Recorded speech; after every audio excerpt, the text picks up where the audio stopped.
I went to work when I was 10 years old picking slate in the Kohlberger.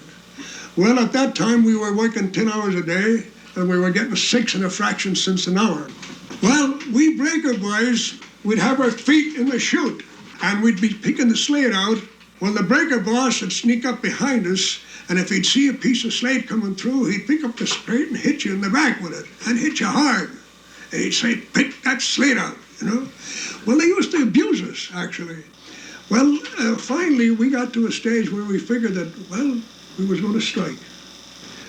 That was when I learned my first real political lesson about what happens when you take a position against the coal operators, against the capitalists. Well, the first thing that happened, the union officials came to us and told us that we'd have to go back to work, that we were violating the agreement.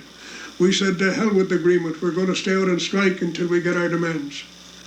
Well, then the politicians began visiting us and putting pressure on us. Then the parish priest. Well, finally, the coal company did agree to meet with us.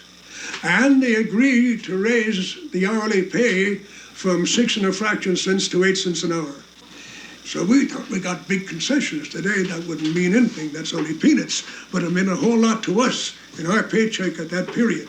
Well, this was my first lesson that if you stuck to yourself, stuck to your organization and stuck together in solidarity, you could defeat them. Besides that, I learned that the politicians worked with the coal companies. I found out that the union officials were working with the coal companies. I also found out that the Catholic hierarchy was working with the coal officials. Here was a combination of the whole thing, you see, that you had to bump up against the whole combination of them. When the coal and iron police would find out who was trying to instigate a union, well, they'd abuse them. The miners figured, well, the only way they could fight back was to abuse them, pay them for what they was doing. So they began to use then violence in retaliation of the violence that was being used against them. This kind of a struggle went on to such a degree that there was many of the mine foremen getting killed. There was many of the police getting killed. And of course, there was many miners getting killed.